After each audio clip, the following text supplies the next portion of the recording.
पराग भाई, फसल के लिए बहुत बहुत बधाई हो आपको। आपको भी। क्या कुछ जानकारी देना चाहेंगे, कहाँ चल रही है और कौन कौन से कलाकार इसमें फाइनल हुए अभी तक? दिनेश जी फसल में मुख्य भूमिका कर रहे हैं। दिनेश जी के साथ आम्रपाली जी हैं। आम्रपाली जी के साथ में नई अदाकारा नीलम गिरी जी हैं। तो ये हम लोग की स्टार कास्ट है फसल की। संजय पांडे, अयाज खान, विनीत विशाल, ये सारी स्टार कास्ट है फसल की। और इसको प्रोड्यूस कर रहे हैं प्रेम राय जी। फसल नाम लेते ही किसान नाम जल्दी आ जाता है कि मतलब फसल मतलब किसान, और किसान को लेकर बहुत सारे हिंदुस्तान में मुद्दे चल इस वक्त गर्म है। आप क्या किस मुद्दा पे ज़्यादा फोकस कर रहे हैं? किसान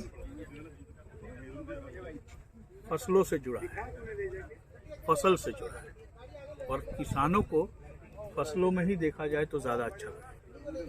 किसान बागी होकर रास्ते पे उतर आए, बागी होकर रास्ते पर जो किसान उतरना चाहते हैं या उतरते हैं किसी भी परिस्थितियों के कारण, उसी चीज़ को मेरी ये फसल उजागर करती है।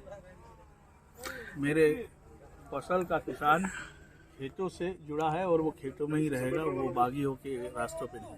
मतलब कि इसमें दिनेश लाल यादव उर्फ निरहुआ इसमें किसान बने हैं। जी हाँ। तो और अमरपाली जी का क्या किरदार हुआ है फिल्म में? आम्रपाली जी